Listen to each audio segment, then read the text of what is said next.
الف لام میم. یہ الف لام میم کیا ہے؟ الف لام میم 3 حروف ہیں.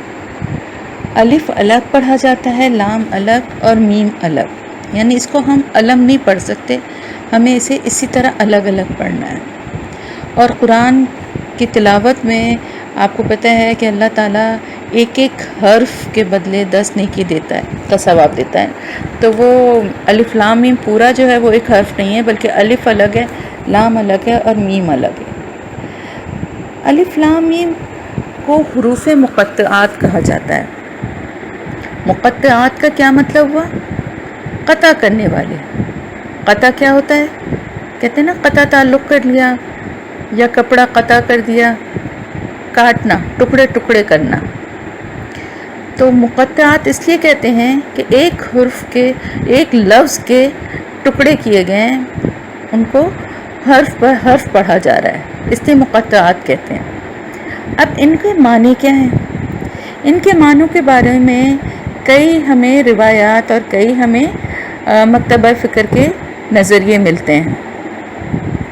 ایک مکتبہ فکر کا کہنا یہ ہے کہ یہ الف لام میم جو ہے یہ اللہ تعالیٰ کے نام ہیں، اللہ کے نام کی طرف اشارہ ہے. کچھ کہتے ہیں کہ سورت کے کسی مضمون سے اس کا تعلق ہے. یہ سب علماء اور بڑے بڑے مفسرین کے میں رائے بتا رہی ہوں، جنرل عام لوگوں کی بات نہیں کر رہی ہوں، کہ یہ ایک اچھے خاصے وہ لوگ جنہوں نے تحقیق اور اپنا ٹائم قرآن کو سمجھنے پہ لگایا ہے، یہ ان کے نظریات ہیں. ایک گروہ جو ہے، ایک مکتبہ فکر کا کہنا یہ ہے کہ ان حروف کا کوئی مطلب نہیں ہے. لیکن یہ بات سمجھ میں اس لیے نہیں ہمارے آتی ہے اور اس لیے ہمارے دل میں نہیں اترتی ہے کہ قرآن میں کوئی چیز بے معنی ہو، یہ ہمارا دل نہیں مانتا، ایسا ہو نہیں سکتا. تو ایک جو گروہ مکتبہ فکر ہے ان کا کہنا یہ ہے کہ یہ الف لام میم کے معنی جو ہیں وہ اللہ تعالیٰ نے پوشیدہ رکھے ہیں اور ہم پہ ظاہر نہیں کیے گئے ہیں. لیکن جو سب سے زیادہ قریب ترین بات لگتی ہے وہ یہ ہے کہ الف لام میم ایک انداز ہے. جیسے عربی زبان میں پرانا جو کلام شاعروں کے ملتے ہیں یا پرانی جو وہ ہیں، تو ان میں بھی بعض دفعہ، کیونکہ عربی زبان میں قرآن جب نازل کیا گیا، آپ کو پتہ ہے کیوں نازل کیا گیا؟ کبھی آپ نے یہ سوچا کہ قرآن کو عربی میں ہی کیوں نازل کیا گیا؟ ایک ایسی قوم پہ جو اتنی گمراہ اور پستی میں گری ہوئی تھی، اس میں اور عربی زبان میں، کیونکہ اس سے پہلے جتنی بھی کتابیں آئیں وہ زیادہ تر عبرانی زبان میں تھیں. تو قرآن کو عربی میں اس لیے نازل کیا گیا کہ اتنی زیادہ فصیح و بلیغ کوئی اور زبان نہیں ہے دنیا میں، اور اتنا زیادہ جو اپنے معنی کے لحاظ سے مکمل زبان ہے. یعنی اس کا کوئی بھی ترجمہ جو ہے نا اس کے اصل کو نہیں پہنچ سکتا. جو اس کی اصل خوبصورتی ہے نا وہ اہل زبان ہی سمجھ سکتے ہیں. ہم ترجمہ کرتے ہیں لیکن اس ترجمے میں ہم وہ چیز نہیں کبھی بھی پیدا کر سکتے جو اس اصل زبان میں، کیونکہ یہ زبان بے انتہا خوبصورت، بہت رچ، بہت فصیح و بلیغ ہے، اور اس کے ایک ایک لفظ کے اتنے مفہوم ہیں. اور ذرا سا اسی لیے جیسے اکثر آپ قرآن کا تلاوت کرتے ہوئے کبھی آپ کے اپنے بڑوں سے سنا بھی ہوگا کہ زیر زبر کے معنی، زیر زبر کے فرق سے معنی بدل جاتے ہیں. بالکل ایسے ہی ہے. ذرا سا آپ نے فا کو کھینچ دیا یا تو دوسرا مطلب ہو جائے گا، نہیں کھینچا تو دوسرا مطلب ہو جائے گا. بہت ساری جگہ جب تلاوت ہم لوگ کر رہے ہوتے ہیں تو جہاں پر ایک حرکت ہے وہاں پر 2 حرکت پڑھ لیتے ہیں.